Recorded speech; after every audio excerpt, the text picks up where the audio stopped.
Greetings, everyone. It is my pleasure to have you all here with us today. Thank you for joining for this webinar in where we will discuss about leveraging gap assessments and internal audits in ISO 22301. My name is Erita, Rexhepi, the Portfolio Marketing Manager for Continuity Resilience and Service Management. Today's presenter will be Jan Decker. She is a consultant in emergency management, crisis management, and related business continuity plans, programs, and information systems. She is certified ISO 22301 lead implementer and lead auditor. At the end of this presentation, we have question and answer session, and we would love to hear from you. Therefore, I highly encourage you to submit any question or comment you may have during this webinar in the chat box of your control panel. Jan will answer to all your questions accordingly at the end of the presentation. Thank you for your attention, and I hope you will get insightful information from this webinar. Please, Jan, you may start the presentation. Thank you. Thank you, Erita. This morning, good morning to everyone. This morning, our topic is presented to give you ideas. We do present some methodology and approaches for you to look at. Our goal is to have you build your own plan and that you are able to leverage your work into other benefits. So welcome to Leveraging Gap Assessments and Internal Audits in ISO 22301. You can reach me if you need to at my email, jandecker@comcast.net. I will be able to answer any questions you have today, but feel free to email me if you have additional questions about this topic. I would like to begin with a common understanding about a BCMS. BCMS is Business Continuity Management System as it is presented and explained in ISO 22301. Here are some qualities of a BCMS quality system. First of all, it is planned. It is a strategically planned system. It is targeted at goals, objectives, and sustained mission achievement for whatever organization that it is developed for. It is a structured system with policies, guidelines, and tangible elements. It can be verified. That is the very purpose of the internal audit. And it is operated by norms, processes, and practices, guidelines, if you will, and it is repeatable. It is measured and assessed. It has performance outcomes. It should meet and exceed its goals. It has multiple outcomes and benefits, and I hope that we see that today.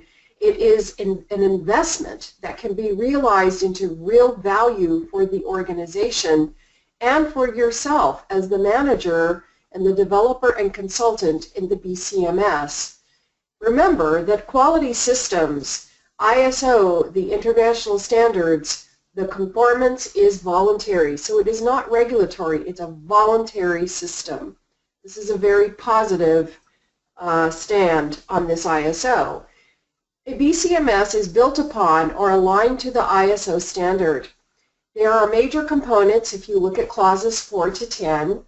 They may share system components. Clauses 9 and 10 have components that are part of every ISO. There are multiple ISO programs or systems within an organization. And there are common elements in several of the clauses within ISO 22301. This should help us so that when we audit one clause, we may be actually fulfilling the audit in another clause. Let's take a look at our organization for its mission, goals, and objectives. This is where we begin always. We want to crosswalk or match the mission, goals, and objectives of the organization to the standard, ISO 22301. We also want to crosswalk or match the standard in the ISO to the existing current program. So we want to make sure that we are looking at this in several ways. We'll show you several examples of this. We want to resolve any major gaps at the planning level. Remember that the organization's mission is primary. The whole purpose of having an ISO 22301 BCMS is to make sure or ensure that the organization is able to meet its mission.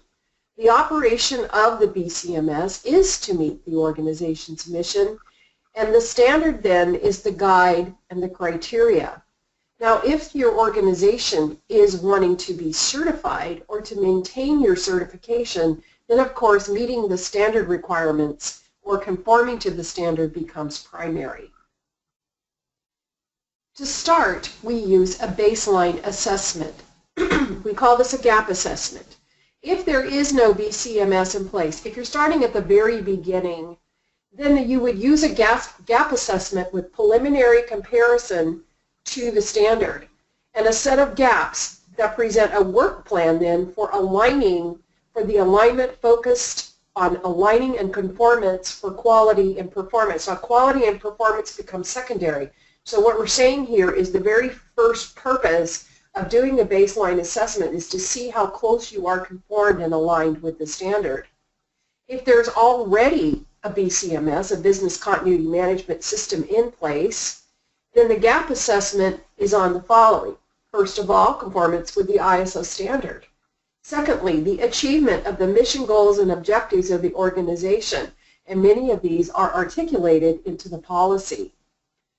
Third, the concurrent performance with respect to the standard and policy. And four, it may include a focus on improvements. Now, we want to start out, it's very important how we configure our gap assessment. This is followed by our quarterly and our annual audit plan, primarily an internal audit plan done by ourselves. Or it could be done by a third party that is working for us. We would want to plan out a very comprehensive quarterly and annual audit plan. If you are getting certified, if you're working with an organization who wants to be certified in ISO 22301, then we would not use a 3-year plan or an extensive plan. We would use a very fast-track plan, 6 to 12 months, something that is very comprehensive and is compressed to complete the full cycle of audit, correction action plan, improvement, verification, and the report and the involvement of top management. This is a cycle, and this cycle needs to be completed in order to validate the whole program for certification. Once you fulfill that, then you can start a quarterly and an annual plan. Now, we recommend a 3-year program, and for most organizations, we can look out 3 years, we can plan for 3 years, and we can pretty much follow this, unless, of course, there are major changes in the organization. What we're going to go through we're not going to address those changes in this presentation, but if you have changes, you might have to go back and restart some of this. First of all, plan to audit all clauses within 3 years. Remember, you have clauses 4 through 10, and if you audit them all in 3 years, you either audit part of them or you audit some in some year and some in another's, especially if your audit is following your development and your rollout of the implementation of ISO 22301. You also plan to address major gaps of nonconformance within the solution timelines. So you would add those into your 3-year plan if you have to go back to areas of nonconformance or the areas that we call gaps.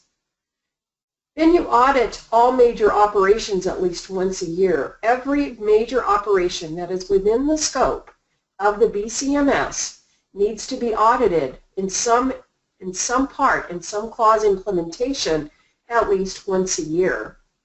And then we track our audit plan and status, and we can provide it in an annual report or in an annual summary report to show how close we are to absolute conformance, not only with the standard, but with our goals and objectives of our organization.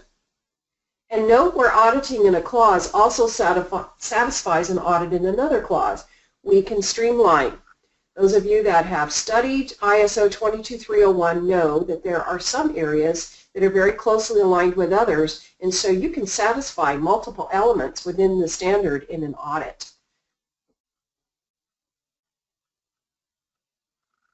We can also integrate our quarterly and annual audit plan with our ongoing BCMS program and organizational business operation.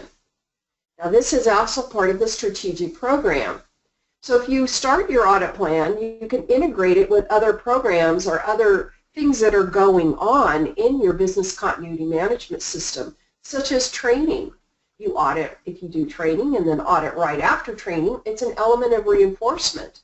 Testing and exercise. You can include some of your auditors in your testing and exercise program, which is a very good way. We'll come back to that later. Raising awareness. You can raise awareness right before an audit. You should maximize the benefit of doing an audit.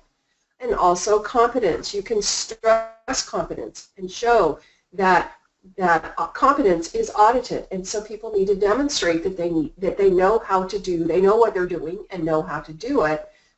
They can do it for an audit, and that risk management can be updated right before an audit, and also strategic planning. The results of an audit can support some of the strategic planning for not only improvements in risk management for risk reduction and risk strategies, but also for improving changes and updates in the entire operation of the organization.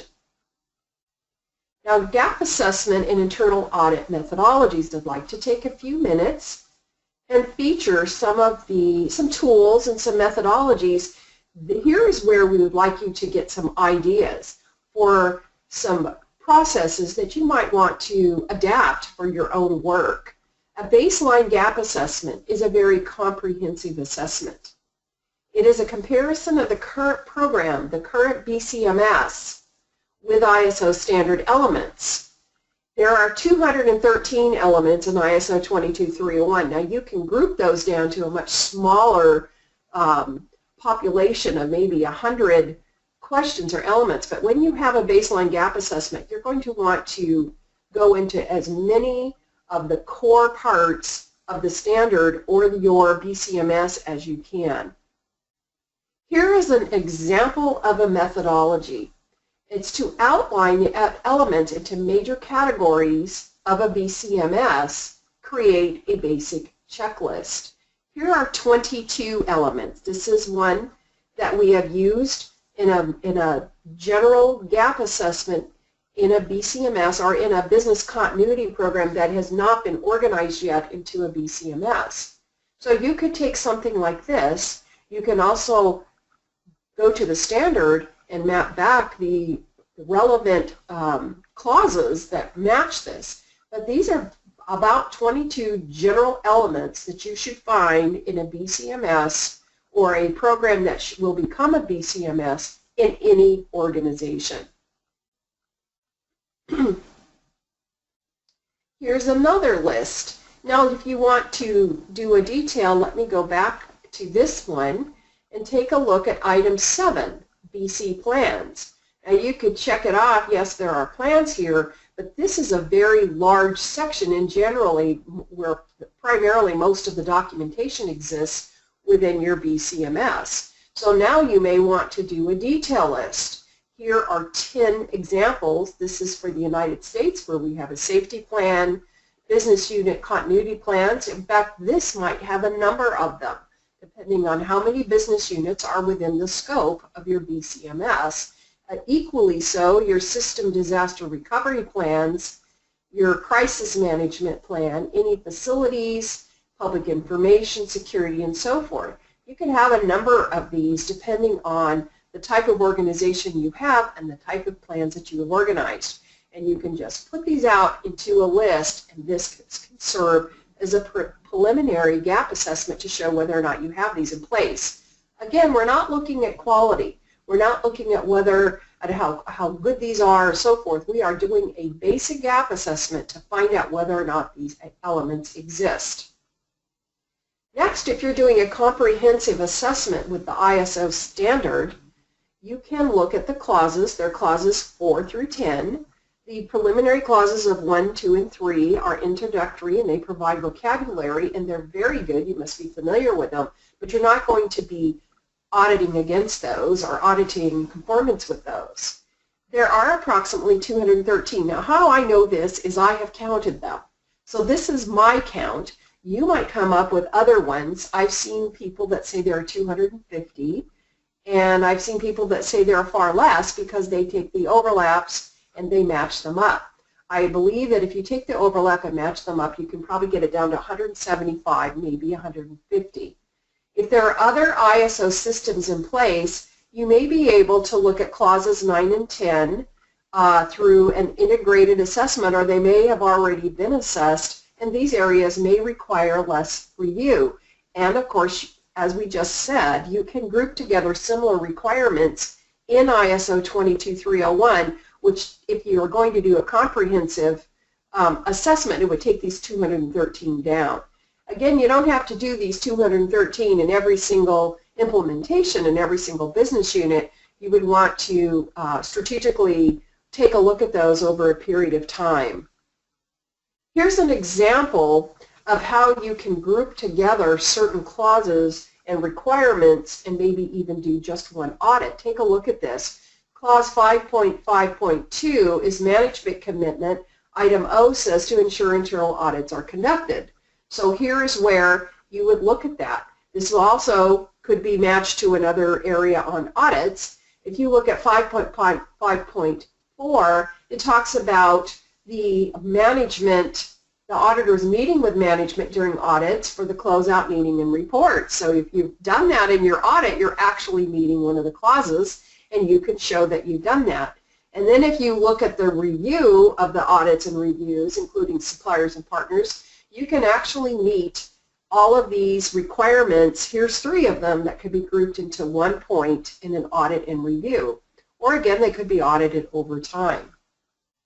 Here's a tool. Here's where we start to take a look at some tools. This is a type of tool. You can build this yourself. This is one that I built, where you take the clause, the section, the title, and the elements, and you have a simple assessment. Does it exist or not? You can create a percentage of compliance if you are conformance. Let me use the word conformance. If you wish to do that, you can create a score of 1 to 10. 10 being that it's totally completed, and 1 that it exists but it is inadequate, and you can comment on it. If you wish to create a scorecard from this, you can add these up and show how close you are to meeting each clause or each section. This is really good to set up a baseline. Now, if you're asking me where are you getting these scores and where are you getting this, this comes from you and your expertise in knowing whether or not these have met or conformed with the element, the clause. Here's another thing that you might want to use. It's very similar. You can, of course, build this yourself, as I have here, and you can take these very same areas. You look at the elements that are in them, and then you can also tell your auditors what evidence is needed.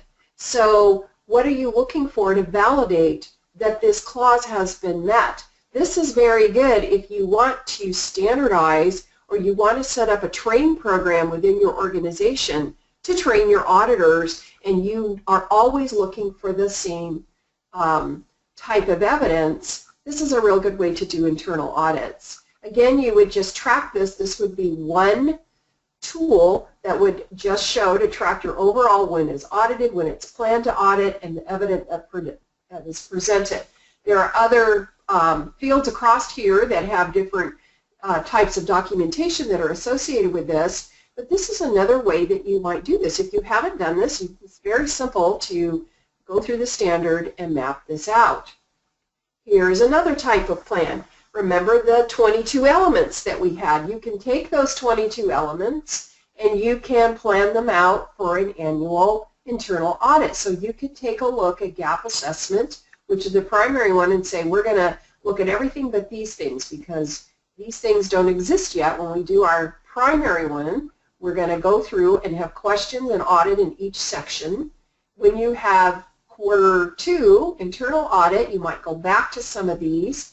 Some of these you will always audit. You can see that across here. You will always be auditing that, and every time you do an audit, but you can select some others and maybe select some sample areas either by business unit in a 3-month period or a 9-month period where you have 3 different audits. You should be able to do a number of your business units and get the population of most of your program within the first year. And then you might be able to, if these have occurred in this first year, you might be able to go back to these and show that you've audited all of these things.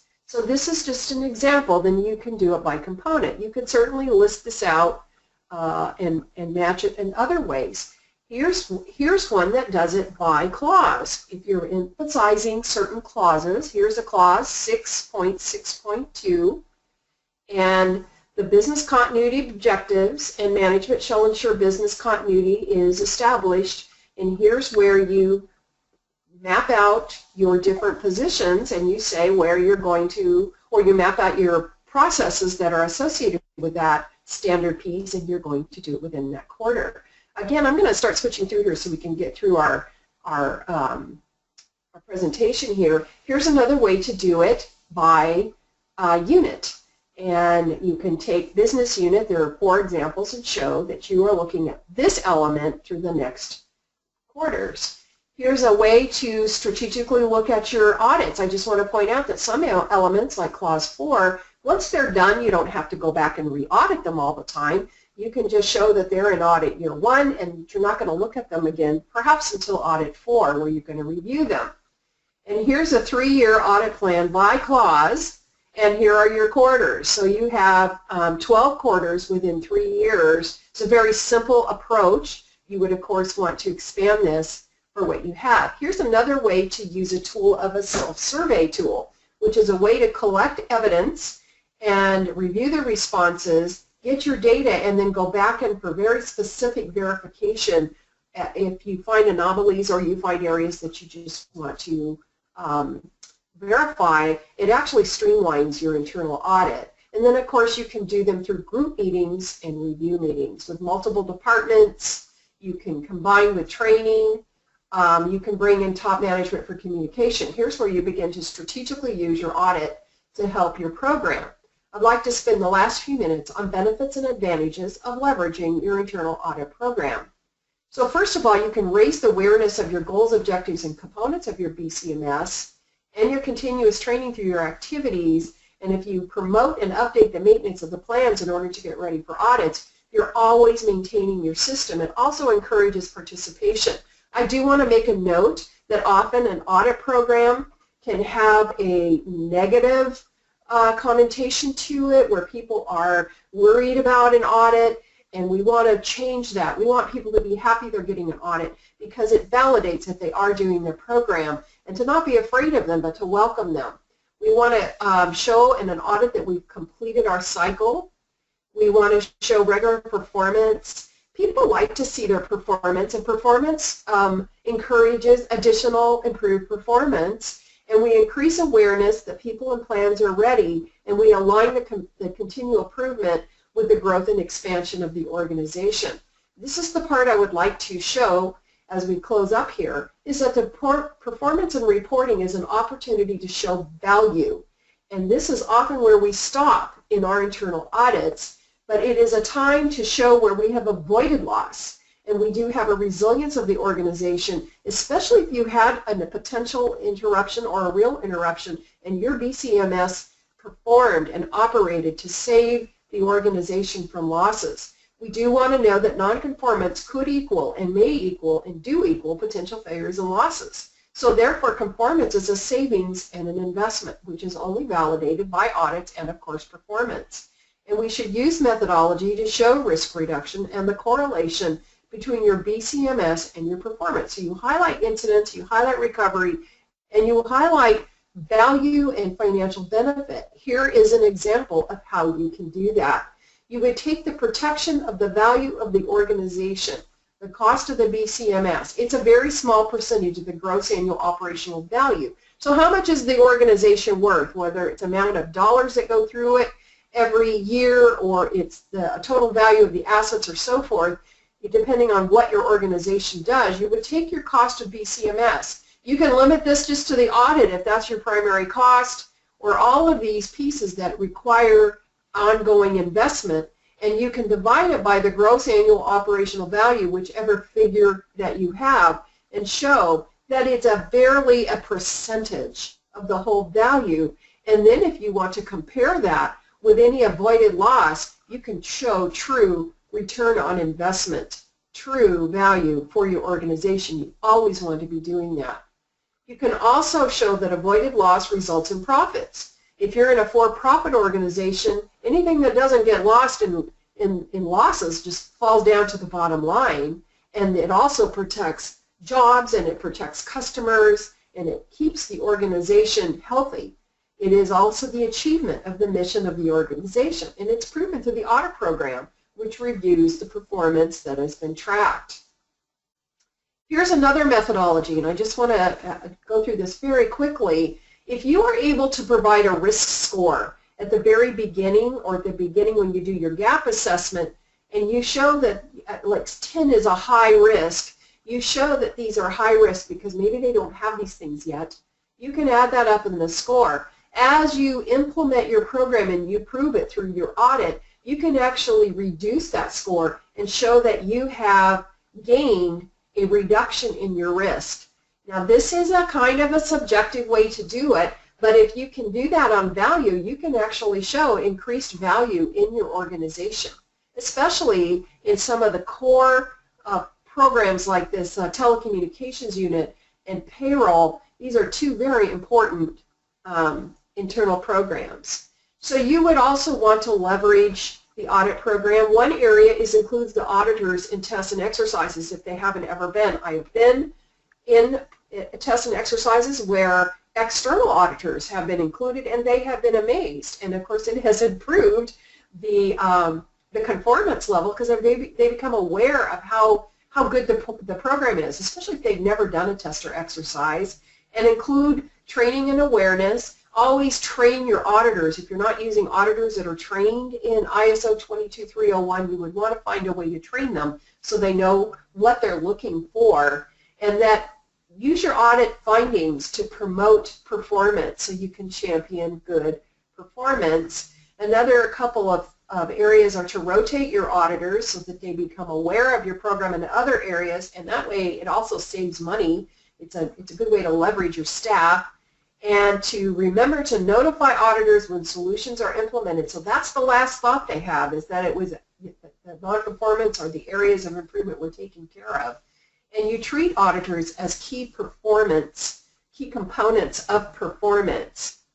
So that concludes this overview. I know I ran through a little quick because I went over just a few minutes, but I want to turn this over and hear about some of your other training courses that are associated with ISO 22301. Thank you, Jen, for this excellent and informative presentation. We are honored to have you as a presenter. So before we proceed with question and answer session, I would like to inform all the attendees that BCP provides trainings and certification services for ISO 22301 Introduction, Foundation, Lead Implementer, and Lead Auditor. This training is designed to provide you with the required knowledge on how to continue to operate efficiently within a short period.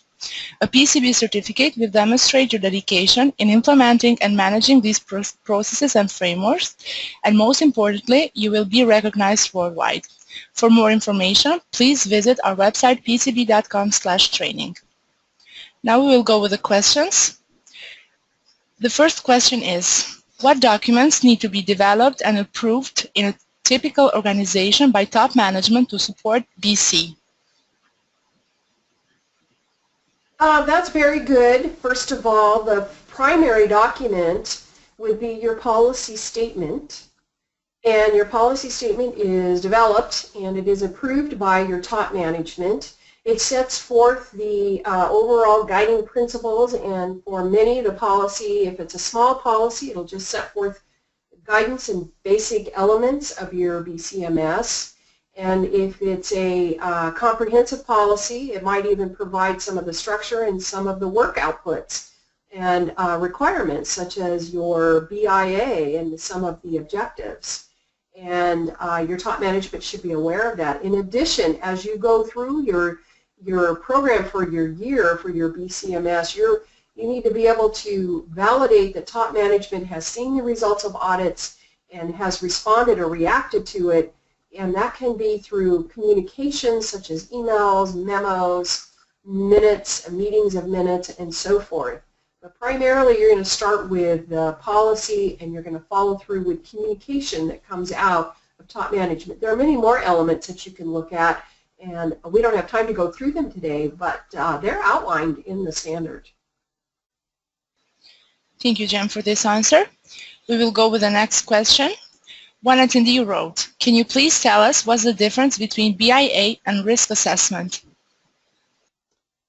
Good question. And again, this is part of your training in PECB. If you take the training courses with PECB, especially the lead implementer course, there's some discussion on that. First of all, a BIA is a type of a risk assessment, and it is generally very specific to a business unit or a business operation, and it provides very detailed information in terms of time-based goals and objectives. So a BIA is a much more detailed and a focused risk assessment. Generally speaking, when people talk about risk assessment, they talk about a larger scope and a higher level or not as detailed level of results.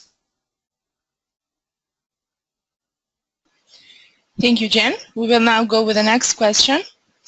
What are the components of a business continuity plan?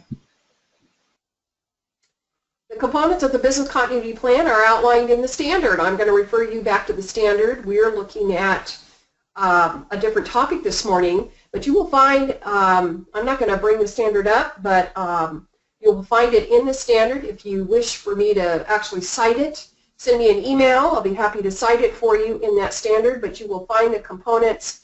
There are some very specific components that you can audit through an audit to find out if those components are contained. And they're very logical, and most plans contain them with or without being aligned to the standard. Thank you, Jen. Because of the time limitation, we will now go with the last questions. If we have already operating BCMS, why we need to perform gap analysis? Is an internal audit not enough? Good question, and the answer is yes. You would only operate a gap assessment if you think you have a gap and you want to look at it through your whole organization. You're absolutely correct. If you've already done a gap assessment, then all you're doing is planning an ongoing internal audit program, and your program would be more mature and able to, it depends on what you're auditing against, though. Keep in mind whether you're auditing not against, but auditing toward, in conformance with the standard and with your own BCMS goals and objectives, especially down to each unit. So you may not need a gap assessment. You may need to just continue your audit or enrich it. Once again, thank you, Jen, for this excellent and informative presentation. And I want to thank all the attendees as well who have joined us today. We hope you enjoyed this webinar. Please be informed that this webinar is recorded and we will upload in our official YouTube channel and in our website pecb.com.